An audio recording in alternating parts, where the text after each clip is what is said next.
Nijisaki, Kubota, Musashido. Junpei immediately flipped the picture back over. That meant the fourth man in the picture had run the Nonri game 9 years ago.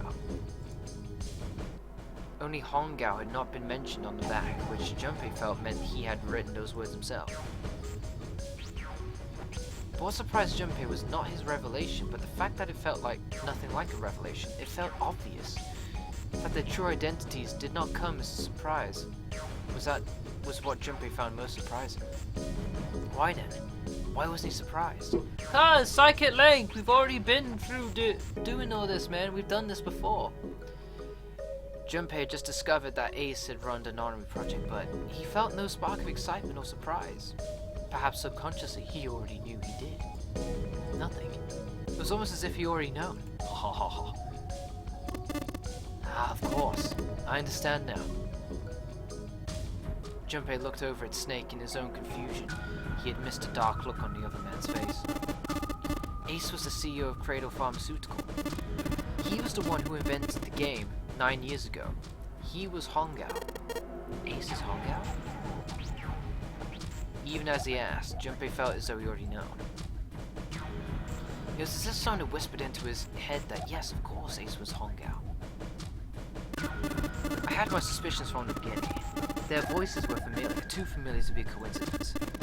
I can never forget his voice. It was the voice of the devil. I couldn't be sure though. And after all, I had nowhere to check. I certainly couldn't ask you. Even if I had known, however, I would never have told you. Zero made it quite clear that what would happen if I did. Oh my gosh, I had no idea. Huh? I didn't know that Ace was Hongao. Oh yes, I suppose you wouldn't have. 9 years ago, you were in a building Q in Nevada. But Hongao was in the Gigantic with us. I know. That's why I didn't know what Hongao looked like. But why? Why didn't you tell me? I mean, I'm your sister, right? You could have told me. I'm sorry, I apologize for keeping this from you. But if I told you, Clover, you would have told everyone else. And if you did, then I would have been forced to tell them about what happened 9 years ago. I had to prevent that. Clover and Snake's conversation wasn't of particular interest to Junpei. He still couldn't make sense of his strange feelings of knowledge. He was trying to organize his thoughts when he heard Seven's voice. Hey Junpei, you think I could borrow that picture for a sec? He had no reason to say no, so Junpei handed the picture over. Seven stared at the picture and began to mutter the 4 names of the project's leaders over and over to himself. Hongao, Kubota, Nijisaki, Musashido. His brow was furrowed and his face flushed. Hongao. He chanted their names to himself, pacing back and forth across the floor.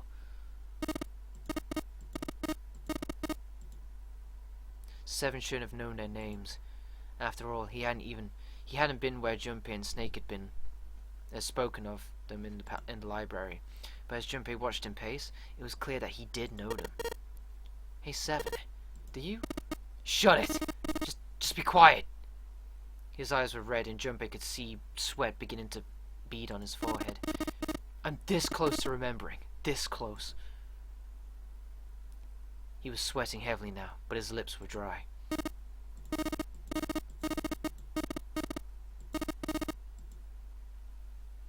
Then he stopped. Seven set down the picture and looked at the red light near his feet. His eyes narrowed. Then suddenly, his eyes went wide, and he shot up straight.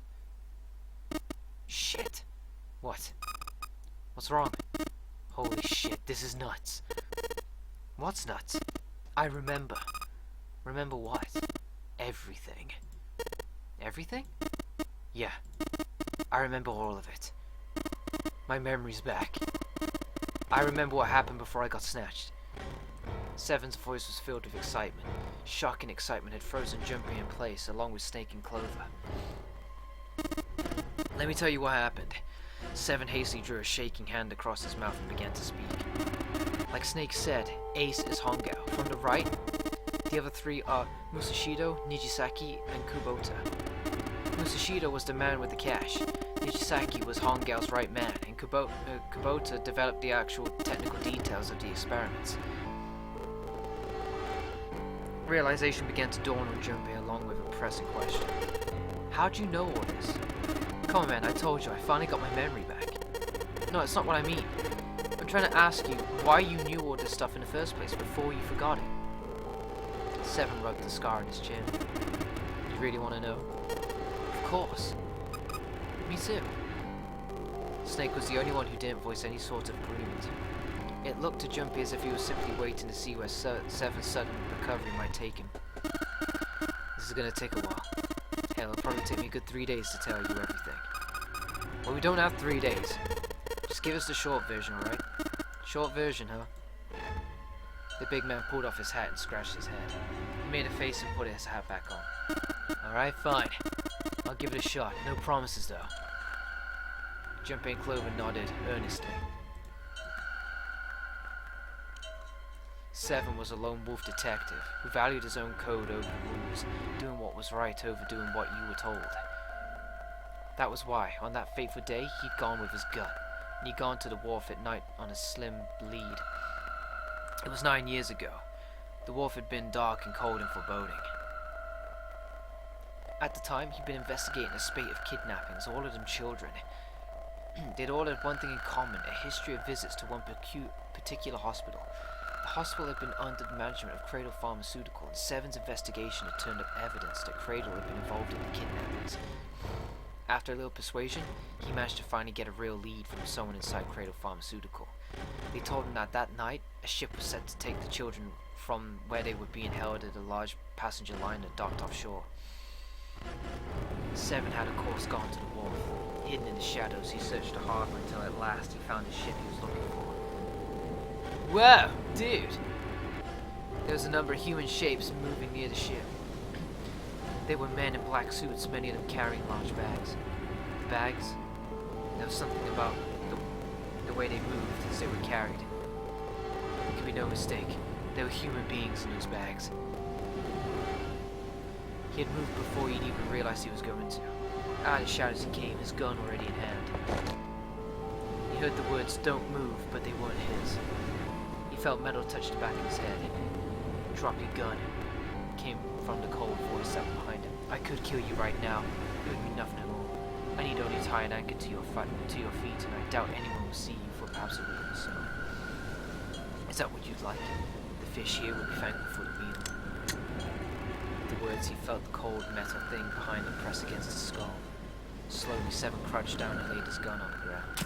Suddenly, he felt a sharp pain in his neck. A needle. Was it some sort of drug? As he was thinking about that, Seven felt his face hit the cold concrete beneath him. He could feel the chill of it seeping into him. Well, fuck me sideways. I'll be right back, guys. I need me another drink.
Oh my god. My god. Some ending this is supposed to be, huh? Never ending ending. I got more Twiggles.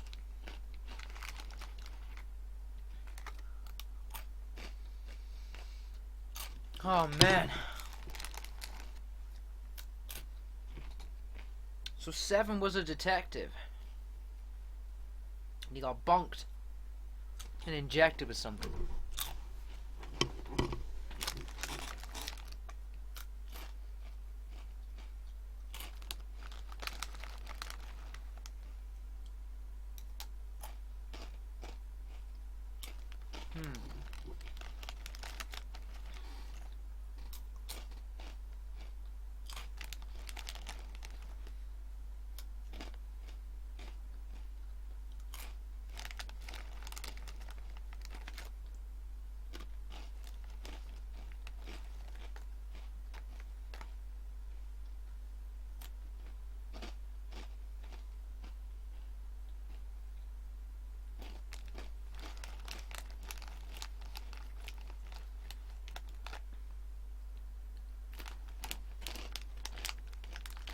Man, all this reading is kicking the shit out of me.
Okay.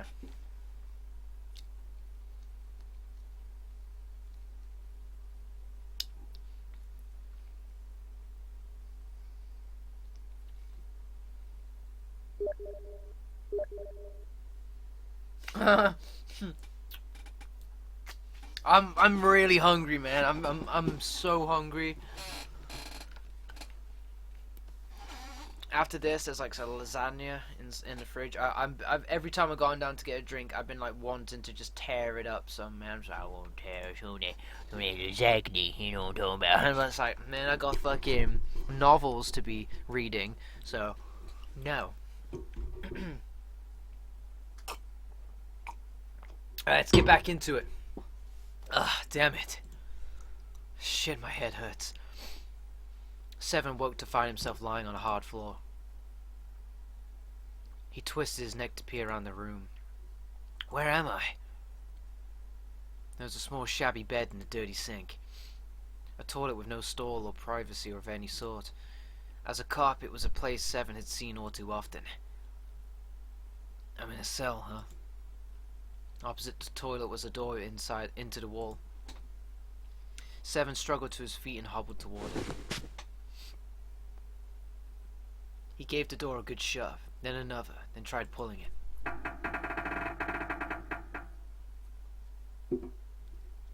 It didn't open. Well, that was about what he expected. It wasn't like that someone would put him in his cell only to leave it unlocked. He threw himself against the door a few times, but to no avail. I knew it. Seven grumbled to himself as he moved back toward the bed. He sat down. He sat there for a very long time. Just how long he wasn't sure. At last he began to nod off and had nearly fallen asleep when he was roused by a distant voice. There's over. It's 9. The voice was far away, very far away. 7 couldn't understand what it was saying. Nonetheless, it was a voice and a high one, most likely a child. His eyes shot open. Kaying? As he listened, he could pick out several different distinct voices. There were at least 5 or 6, possibly more. Where were the voices coming from? He looked around the room frantically. Perhaps the door? No, that wasn't it. Was it coming from the left? Was it coming from under the bed? He grabbed the bed and flipped it with ease.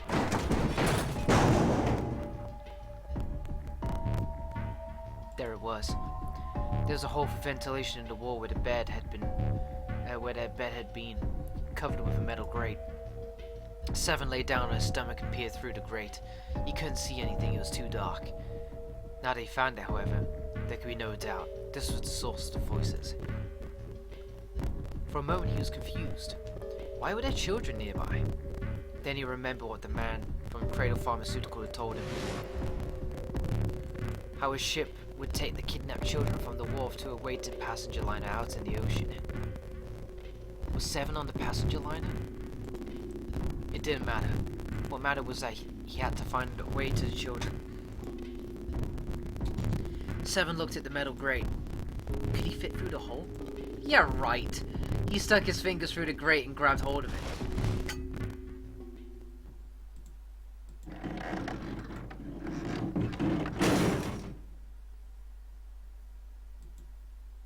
Yeah, how you like that, you son of a bitch? The dark square sat open before him. 7 wiped the sweat from his forehead and crawled inside. Wow, he could fit? Holy shit. The first section of the duct was small. 7 could do little more than wriggle on along his belly. After a time, however, it got larger. And even someone as large as 7 was able to crawl along on his hands and knees. He felt like he'd grown from an inchworm to an insect. Not much of an improvement, but it was better than nothing. He began to wonder where the duct would take him when there was a thunderous sound like a massive metal door slamming shut. Then he heard a voice. Warning. Warning. Emergency incineration command has been acknowledged. Automatic incineration will take place in 18 minutes. Please evacuate the incinerator immediately. Repeat. Emergency incineration command has been acknowledged. The voice wasn't harsh, but something about the calm with which it spoke made it more terrifying. 7 wasn't sure what it meant, but incinerator certainly didn't sound good. Then, almost as if to confirm his suspicions, he heard a chorus of young voices. No! Many of the voices were simply screaming in terror, mixing with one another to create a single horrifying howl. Damn it! What the hell is going on here? 7 began to crawl along the duct as fast as his arms and legs could carry him. The noise he made was tremendous, but he was long past caring. A few minutes later, a metal door appeared on the left side of the duct. 7 could hear the screams of the children from the other side. That was it. He grabbed hold of the handle and threw the door open. The old metal gave away easily before his onslaught. The hell is this place? Oh shit, he's in the incinerator! The room he was looking out into had a dome for a ceiling and 9 equally sized walls. At the top of the dome was an upside down funnel. It almost looked like a chimney. Then he looked down. Dude. The children he'd been looking for. They stared up at 7, their cries silenced for the moment by surprise and fear. Whether they were scared by the room or him, 7 couldn't tell. It was certainly possible that they were frightened of both. Not that I could blame him running into a mug like this when they were already scared shitless. He permitted himself a short snort of a laugh, then turned to the children again. Don't worry, kids. I'm not your enemy. I'm one of the good guys. Not a single one of them moved. Except for one. He was a boy slightly older than the others. in a private school uniform. Huh. Who the hell are you? As he spoke, he took a tentative step forward and gave Seven a suspicious look. I'm a detective, and I'm here to rescue you. The moment the words were out of his mouth, you could see the children relax. How are you gonna help us? The boy in the uniform asked. Where's the exit? Seven responded. There isn't one. The doors we came in through won't open, and the door over there? He cut himself off, considered something, and then continued. Anyway, there's no point. We can't all get out of here. Wait, that says we all can't get out of here. If we don't get out of here, we're gonna be burned to death. Burned to death? Can you hear it? That voice said the incinerator's gonna start up soon.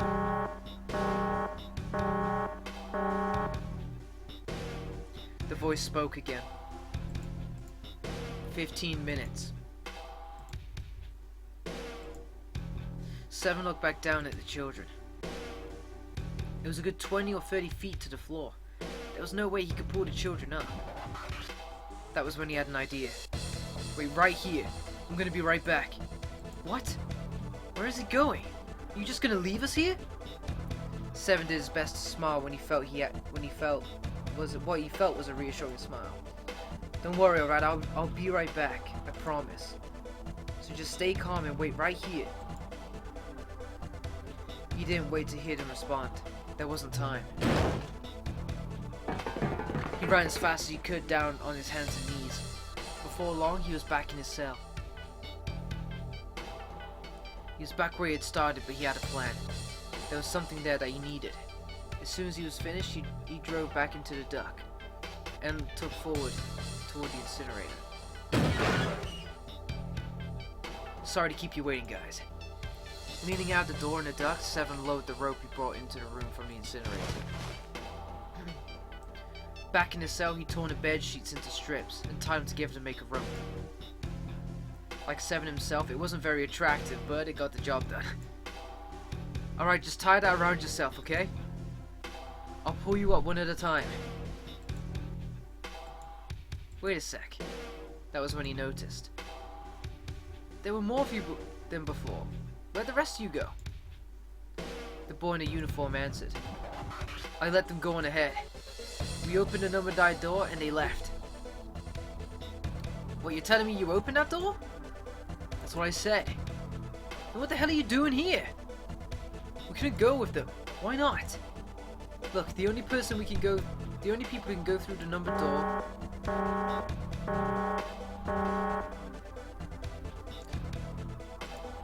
5 minutes. Look, that can wait, alright? Just get us out of here.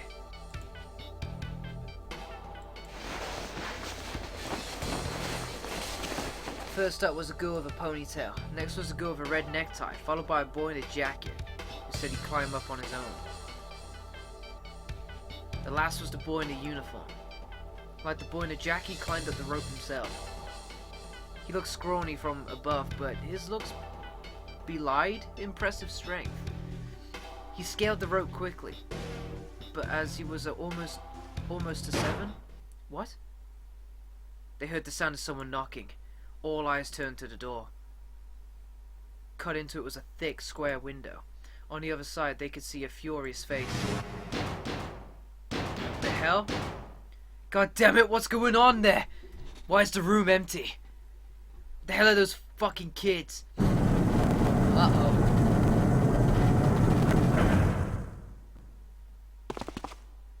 The door opened and a man stepped in, looking half mad with fury. Seven recognized his face. He'd seen him many times in photos during the investigation. The man's name was Hongao, the CEO of Cradle Pharmaceutical. Hongao saw the boy hanging from the rope. He roared like an animal and lunged for the rope. Hurry! I know. The boy in the uniform resumed his scramble up the rope. You son of a bitch! Get back here, you little shit! He was 15 feet away, 10. The moment he came within arm's reach, Seven grabbed the boy in the uniform. With a jerk, he tossed him into the duct behind him.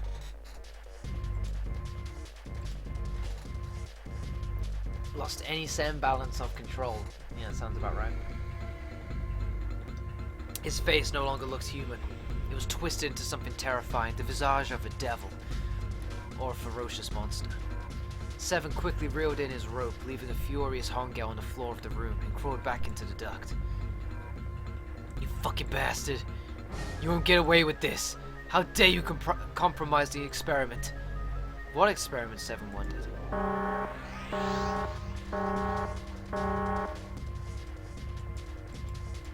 1 minute. Hey old man, what the hell are you doing? Hurry up! It was the boy in a uniform. Seven tossed Hongao a taunting salute and pulled the door closed. There was no point into going back to Seven's cell, so they continued down the duct in another direction. After 30 feet or so, another duct met theirs heading down. They nodded at one another. They turned and slid down the duct. A short time later, they crawled out of the duct to find themselves in a narrow hallway. There was a door on each side of it. The one on the left was a normal double door, but the one on the right was a familiar thick metal door, with black and yellow stripes and a device next to it on the wall. On the door was a plate that read incinerator. Then that's where you were? That's where we were? Yeah. Hongao might still be there. Looks like it's been shut off though. Wait, what? He's still in there? Yeah, that's not good. Ugh. Seven grunted. Fine. The other door. Go into the other door. Hurry. The children began to run, with Seven following close behind them. On the other side of the door was a large spiral staircase. Run! Seven shouted. They didn't need to be told twice. Up and up and up they went. Their feet pounded against the steps and their arms churned the air. Round and round like a human tornado.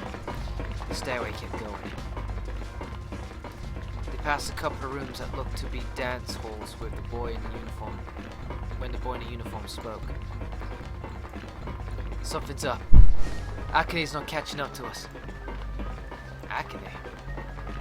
My kid's sister? Akane was his sister? The girl with the red necktie. Akane? That was strange. Seven didn't remember seeing that name in the list of children who'd gone missing. Look at his face! Hey! Akane! He cupped his hands around his mouth and yelled. There was no response. Maybe we outran her. Suddenly the boy in the uniform stopped short. Seven stopped too, as did the boy in the jacket with the ponytailed hair. When did we do that? Well, we passed a couple of big rooms on the way here. Maybe she took a rest on one of them. No, that's impossible. Sorry, Grandpa, you keep going. I gotta go look for my sister downstairs. He turned to go. Hey, kid, wait! God damn it, I said wait! The boy didn't even seem to hear him. Fuck. Seven spun around and yelled to the boy in the jacket and the girl with the ponytail. I'm going after her. You two keep going, alright? You got it? The girl nodded and began to run up the stairs. The boy, however, I'm going with you. Seven didn't have time to argue. Instead, he simply nodded and took off down the stairs. The boy in the jacket followed. They ran all the way to the bottom floor, calling for her. Akane was nowhere to be found. God damn it, where the hell did she go? The boy in the uniform couldn't hide his frustration. It was a girl's voice. Akane. The boy in the uniform threw open the door and leapt into the hallway that faced the incinerator. Oh, whoops. Balls up, my bad. Seven and the boy in the jacket followed. Seven couldn't believe what he saw. No way! Ace killed her?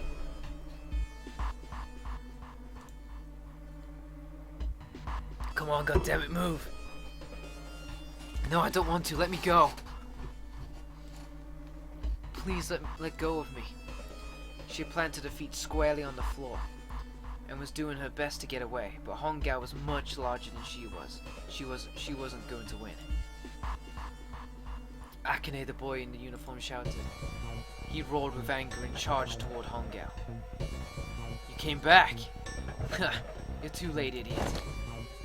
Hongao lifted Akane bodily from her feet and threw her struggling into the incinerator. Oh my god!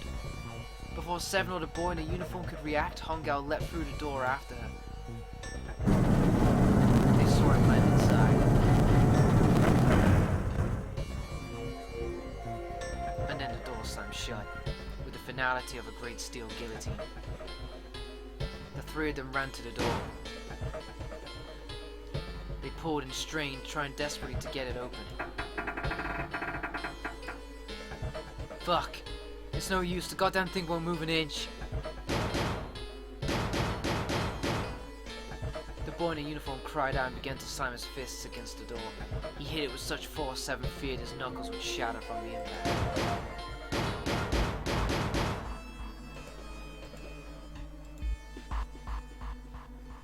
Her voice was muffled by the door, but the sheer terror in it was unmistakable. What should I do? I think I'm trapped in here. Where's Hongao?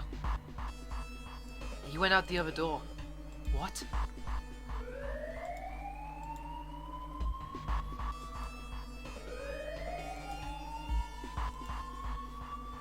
Oh my god.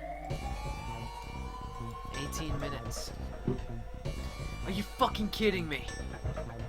Seven was at a loss. It's the same damn thing. Are you there? Akane's voice sounded close to tears. Yeah, we're here. Just hang on, alright? We're gonna figure out a way to save you. If she could find the bloodless face of the... What? If she could have seen the bloodless face of the boy in a uniform, his words would have seemed like little more than a sick joke.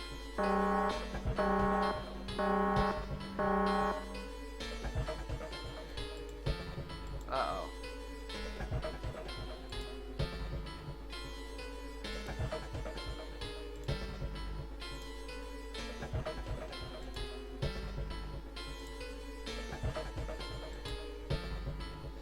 They could hear her muffled sobs from the other side of the door. The boy in a uniform tightened his fists, his knuckles were a bloodless white. Seven could tell that he was holding back tears of his own. God. It was silent. All they could hear was the creaking of the boat as it shifted in the water. They waited and waited, but Seven didn't continue. What happened then? Junpei couldn't wait any longer. He had to know. Seven looked at the floor. Come on, man, put yourself in my shoes. It doesn't end good. You think I want to remember that? Then, yeah. Shit, if I'd known it was going to be like this, I almost wish I hadn't remembered. Seven shook his head. But there was something Junpei had to know. Hey, are you sure? Huh? Look, I don't want to ask this either, but there's something I don't get. So if you could just tell me, did that girl Akane really... Seven stared straight ahead at nothing. Yeah, I'm sure. There wasn't anything we could do. After a while, the countdown ended, and we heard something burning. Even after the fire stopped, they couldn't move. Seven and the boy in a jacket simply stood there. They were frozen. The boy in the uniform collapsed, falling to the floor in a jumble of limbs like a puppet whose strings had been cut. A few more minutes passed. The door opened.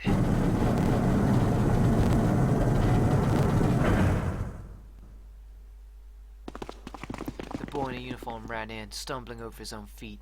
Seven and the boy in a jacket followed, still too numb to speak. The air in the incinerator was hot. Every breath made Seven's lungs feel like they were on fire. The air shimmered with heat, and in the middle of the room, beneath the waves of heat, there it lay. The boy in the uniform walked toward it, his legs shaking violently. Seven couldn't see his face, but his body looked somehow empty. Finally, he reached it.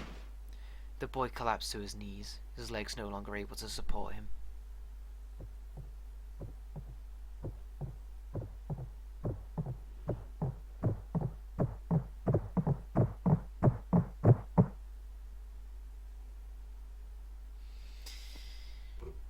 Well, I had a feeling that Santa's sister was murdered by that pharmaceutical company. I didn't know it was like this though, because I had the feeling that he set out on this revenge plot to punish them for what they did.